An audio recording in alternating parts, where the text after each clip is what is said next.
There is tea in my cup and there is whiskey in this tea. The fortification is necessary because we about to get rid of a fuck ton of books. Hi guys, my name is Lauren and welcome back to my channel. For those of you who saw my video last week, you know that I am planning to move to Germany this fall or this winter, hopefully this fall, but we'll see. Unless something goes terribly wrong, I am definitely going, and that means I have been terribly busy with all types of friggin' preparations, one of which is deciding what is gonna go and what is not. On that vein, that meant that I am unhauling a hell of a lot of books. Let's just get into it. I am not unhauling all of these because I don't like them. Some of them I have duplicates, and some of them I know of someone who will enjoy them more than me. Some of them I enjoyed them so much that I really just want someone else to read them. So I have a specific person in mind for most of these because I'm like, you need to read this one because it was so good. So let's go. Right on top of the pile, I have The Falconer by Elizabeth May. This is a kind of historical steampunk YA fantasy. I got this, I was drawn to the cover, I was drawn to the description. I didn't know it was steampunk until I started reading it. And it's about this girl who can see fae, whereas most can't. So she kind of has this duty to kill them or stop them from killing others, even if that means in polite society she's kind of a leper because it's not a very ladylike pastime. I thought this was going to be amazing. I really couldn't get through it. It was part of a pretty big buddy read, and I think I was the only one who was like, I couldn't even finish it. Next up, I have a copy of Red Queen by Victoria Aveyard. Still not the fuck sure what the series is about. However, Amanda from the Naughty Librarian did send me a signed paperback copy that she had, and when someone gives me a book, that is the one I keep, obviously. So since I now have duplicate, I'm getting rid of the one I bought and keeping the one I was gifted. Next, I have The Darkest Part of the Forest by Holly Black. This is another YA book containing fae. I'm going to read you the back of this one because it's fairly vague. Children can have a cruel, absolute sense of justice. Children can kill monsters and feel quite proud of themselves. A girl can look at her brother and believe they're destined to be a knight and a bard who battle evil, who might someday find and fight even the monster at the heart of the forest. This book opens up kind of at this high school party out in the woods. There's a boy, a fae boy, I think, who's asleep in a glass coffin. And there's also, I think there was a boy who everyone knew was kind of a changeling. He was switched for the human version of a child at birth, and his parents end up just keeping the changeling kid. It's a lot of cool stuff in this book. However, for me, it's a lot to do with the setting. I read young adults, even though they're not my first preference. I cannot do like young adult books like where they're actively like in high school. That is a little too much for me, I guess. Maybe I feel like I'm too old for it, I guess, in this particular setting. Like, they're the same age as the characters from The Cool Prince, but the Cool Prince characters are like not in high school doing high school things. So I don't know, it just read very like too young for me, so passing it on. The goal is to not like hold on to books just because I like the author. It's to like make room, make space, because obviously moving out of the country, that weighed heavily on my decision to get rid of a lot of these books. Next, I have Under Rose Tainted Skies by Louise Garnall. I fucking love this book. I love this book. I love this book. It is a YA mental health story about Nora, a girl who has a lot of social anxieties and different disorders, mental health disorders that kind of keep her trapped in her own house where she feels safer. Then a boy, Luke, moves in next door and she gets curious about him. He gets really curious about her. What I really enjoy about the romance in this book is that it's not like he doesn't like fix her or just magically help her overcome all the things that she is dealing with because they fall for each other, because there's a romance budding. Instead, he gets to understand he makes an actual effort to understand what it means for her to live with these disorders and these anxieties, and I really, really fucking love that, because usually it's just like, oh, I've never stepped foot outside before, but there's a cute boy, magically I can go outside now. It's not that. I fucking love this book so much, so much, so much, and I am sending it to someone who I believe will love it just as much as I do. Next, I have the Daughter of Smoke and Bone box set. Now, I am a Laini Taylor stan, don't get me fucked up.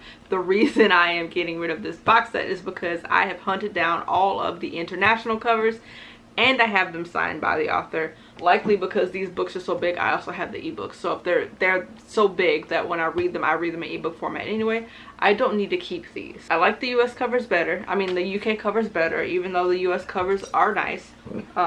These are what the US covers look like. and the spines, obviously, but I like the UK covers better, and I don't need 2 copies of them. Like, I keep 2 copies of books. Like, I have 2 copies of Children of Blood and Blown, but one is the Barnes & Noble special edition and the other one is signed. Like, I don't need, and then I guess I can get rid of my US copy of City of Brass, but I don't want to. I mean, I probably should. But anyway, I have 3 copies of this, so it's not like I need this copy so I can read it and then keep the nice copy. I have another copy I can read. These are bulky, they're huge, they're heavy, so they're going. Again, I'm not trashing any of these books. I'm not even taking the half-price books because they don't give me very much for them anyway. I send them to people who I feel like can benefit from them and who will enjoy them and love having them, so that I don't feel like my money's wasted. Like, I don't like turning them over half-price books where they give me, like last time I turned over 30 books to them, they gave me 13 bucks, which was enough for me to buy 1 book. But each of those books, they were almost all hardcover, so they were all selling for like 10 plus. They made like 20 times the profit of what they gave me. So it's like, I might as well just send them to people myself. I feel more fulfilled that way, I guess. Then I have Cat's Eye by Margaret Atwood. This was shortly after The Handmaid's Tale came out. It's an adult dystopian. Can't tell you what the hell it's about. I'm not gonna read it, I'm pretty sure. Like, I have The Handmaid's Tale and it's gonna be a struggle to read that, but her type of dystopian is not necessarily my style, and I've had it a couple of years and have not bothered to pick it up, so I have no interest in picking it up. Like, my eyes just never stop on it when I'm zooming, like looking over my shelves, so there's no reason for me to continue to have it if I'm not gonna read it. Then I have The Left Hand of God by Paul Hoffman. I've had this one so long I don't know what the fuck it's about anymore, but to be frank, I am just no longer interested in reading fantasy books by white men, because there's almost always a problem. On that vein, I have The Wizard's First Rule. What is the fuck the series is called? Sword of Truth series, I think. At any rate, I have a fuck ton of them. I was getting them in paperback, and then I liked the older covers so much that I was collecting them all in these older covers. But the author is a major douchebag. I mean, major fucking douchebag. He's a pretentious fucking douchebag. He's a douchebag to his cover artists. He's a douchebag to fantasy readers. He's a douchebag to his own, like, specific, like, group of readers. No. I'm not a separate the art from the artist kind of bitch. If you're that much of an asshole, I cannot. No. Also, even if I was to separate the art from the artist, like, his writing is so fucking heavy-handed. I was like, I don't know how I enjoy this. I don't know why people are just like, oh, you should read this. It's so good. It's fantasy light. It is fantasy light, like L-I-T-E or L-I-G-H-T is very light fantasy, but the author is so heavy-handed with trying to get his point across that it was just, he's very preachy, very sermony, and just very, like, mansplaining almost. He's like mansplaining in the narrative. No, can't do it. They gotta go. So it's those 3 and then these 4. Goodbye. Next I have this giant fantasy book. I have no idea where in the fuck I got it. I think someone at work gave it to me and someone else was like, Lauren reads books, here, give them to her. And I don't know what the fuck this is. It says the Chronicles made them heroes. Here's the conflict that made them legends. Margaret Weiss, Terry Hickman, and others returned to 3 books that took a beloved series and turned it into a fantasy phenomenon.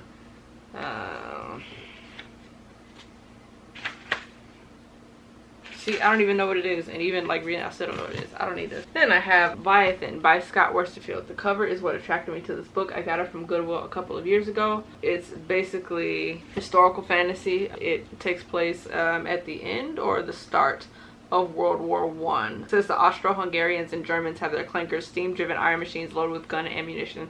The British Darwinists employ fabricated animals as their weaponry. The Leviathan is a whale airship and the most masterful beast in the British fleet. Alexander Ferdinand, Prince of the Austro-Hungarian Empire, is on the run. His own people have turned on him. His title is worthless. All he has is a battle-torn stonewalker and a loyal crew of men. Darren Sharp is a commoner, a girl disguised as a boy in the British Air Service. She's a brilliant airman, but her secret is a constant danger of being discovered. With the Great War brewing, Alex and Darren's paths cross in the most unexpected way, taking them both aboard the Leviathan on a fantastical around-the-world adventure. One will change their lives forever. Again, I'm really not, like, it doesn't sound like I will dislike it per se, but it's just been on my TBR. It's been on my shelf so long. It's like, I see it. I'm never just like, ooh, I need to read that. Like, it sounds like a cool premise, but it doesn't, like, catch me enough. Like, it was one of the ones that it caught me enough that I bought it because it was a Goodwill and the book was fairly cheap. But it doesn't catch me enough that I keep seeing it. I'm like, oh, yes, I need to read that. Like, I need to read that. I need to get to that. I just keep seeing it. I'm like, yeah, that cover's dope. And that's it. so it's going. Then I have a copy of Grimm's Fairy Tales. This is like the third copy I have. This was the first one I bought and it doesn't have a cover. I have a copy with a cover. I don't need another one. Then I have a copy of Ready Player One by Ernest Cline. I've tried to read this book like 5 times. I haven't read it yet. I fucking give up. This one is a like 70s. It's supposed to be kind of like a Tron kind of a feel.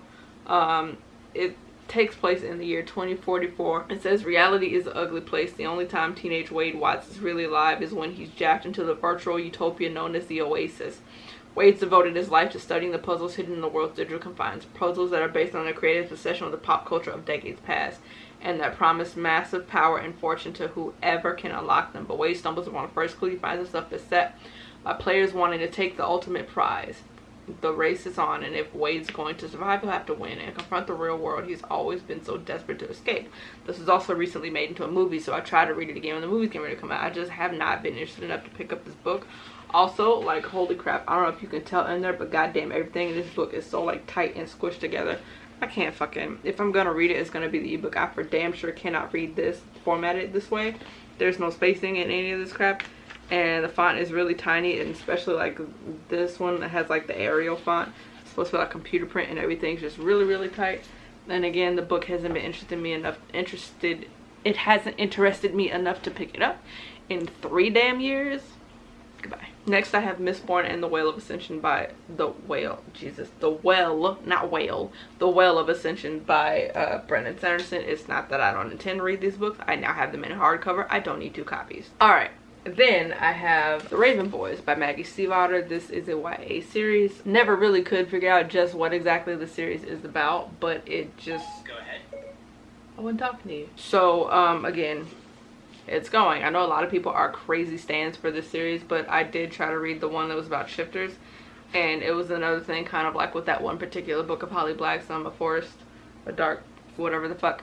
It's just a little too, the narrative sounds a little too wide. Not the subject matter, just the actual narrative itself. And I was like, nah, I really can't with this one. So I'm going to send this to someone who I hope will stand it like a bunch of other people are doing, because it may be more for them than it is for me. Then I have The Host, The Chemist, Twilight paperback, Twilight special 10th anniversary edition with the life and death of with Twilight reimagined on the opposite side. Breaking Dawn and Eclipse, whatever. Y'all, I could, like, the books were okay, the characters pissed me off, and the movies pissed me off. I don't need these damn books. Just to say that I have the first editions of Twilight. Big fucking whoop. Next. Then I have Crown of Midnight by Sarah J. Maas, Queen of Shadows, Air of Fire, Empire of Storms. This one is a Barnes & Noble special edition with fan art on the inside. And then I want to say Queen of Shadows is signed. Can you see that? Tower of Dawn is also, I think, a Target special edition or something and had the art in the cover, or maybe they all had the art in the cover. I don't know. Anyway, I'm getting rid of them. Like, I'm sick of Sarah J. Maas. Like, I was gonna finish the series just to finish the series, but that shit with Menon, who's magically Asian now, just was like, I'm so sick of your shit, lady. I'm gonna read the adult one, but I'm leaving her YA the hell alone, because I'm done between Akafast and this shit with the magically Asian character, who all of your damn inspiration for that character on Pinterest is all white women, but she's always been Asian. Shut up. Shut the fuck up. You ain't never, just because you didn't explicitly say she was white doesn't mean she's not white coded and we too stupid to tell. Like, come on, lady. So I'm never gonna read them again. They're taking up space on my shelf. I'm gonna send them to someone who I know wants them. I didn't start enjoying them to book 3 or 4, and then I only enjoyed like a book and a half, and then it was right back to some fuckery. Then I have Wild Beauty by Anna Marie McLemore. No idea what this was about. It came in a fairy loot box that has a different cover that's darker than all of the other ones, a raised cover. It's also got a signed book plate in it. I believe this one's about family magic. This was a thing he'd learned, that setting his hand on a girl's back and that girl letting his hand stay led to fairy rings and ponds full of stars. Even in its first traces, love could alter a landscape. It wrote unimagined stories and made the most beautiful, forbidding places. Love grew such strange things. It says, a grab you by the throat tale of love and family. McLemore's storytelling is nothing short of riveting. Yeah, it's like, magic passed down to the women in this family or something. I don't damn know. I just never desired to pick it up and read it. So, and I kept it because I kept going, well, one day I'll read it, one day I'll read it. No, I won't. Fangirl by Rainbow Rowell is another one that I picked up because I saw it go and I was like, oh, it's a collector's edition. Everybody on YouTube is always talking about this book. I have no desire, I've never had any desire to actually read it. I just wanted to read it because everybody was talking about it. And guess what? Everybody's still talking about it, and guess what? I still haven't read it. I didn't miss all that much though, so okay. Then I have Spanish Holiday by Kate Can. Y'all, I bought this book when I was like 12, 13, 2004, 15. Bitch, math. This one is basically a summer romance book. I think it's like, it's got sex in it if I remember correctly, but it was in the young adult section. Anyway, it's a summer romance, like a summer fling romance novel. So it's a romance between Laura, who went to Spain, I believe, maybe, I don't know. She went overseas some damn where on vacation, staying in these people's villa that they allowed her to stay in, and she falls into like this summer fling with the caretaker's son. Then I have Origin by Dan Brown. Dan Brown is just not my thing. I keep trying, it's just not, I can't fucking do it. Goodbye. Then I have A Discovery of Witches and Book of Life by Deborah Harkness. I have heard these are boring AF. Like, I don't know, most people that I know that share similar tastes to me that have tried to read it is like boring, like aggressively boring. Like it just, no, I can't do boring dry reads. It's not my thing. And then lastly, well, not lastly, but lastly that I'm going to show you, I have Graceling, which I actually really liked. I just didn't like it enough to read it again, by Kristen Gashore. This is a YA fantasy novel in which characters are all born with like different color eyes, and I think the eye that's a different color than what is supposed to be normal is a tell of the type of magic that they have. There's a romance in this one that I actually really enjoyed, if I remember correctly, and then I ended up buying Bitter Blue because I wanted to read the other ones, but I just never picked it back up because it's kind of one like out of sight, out of mind. It's like I really liked it when I read it, and then I just, nothing stuck with me after that. I was just kind of like, eh, okay. So these are going to. So lastly, what I have, and I'm not going to show you all of these, is this big box. It's a huge box, take my word for it. These are a stack of books on top of the box. These are all just romance novels from the 70s, 80s, 90s, and early 2000s that came, well, not early 2000s. I think the most recent one in that book is like the 90s. It might be like 2001, 2002, and a couple of them, but that's it. Of romance novels, like you can tell they're old because look.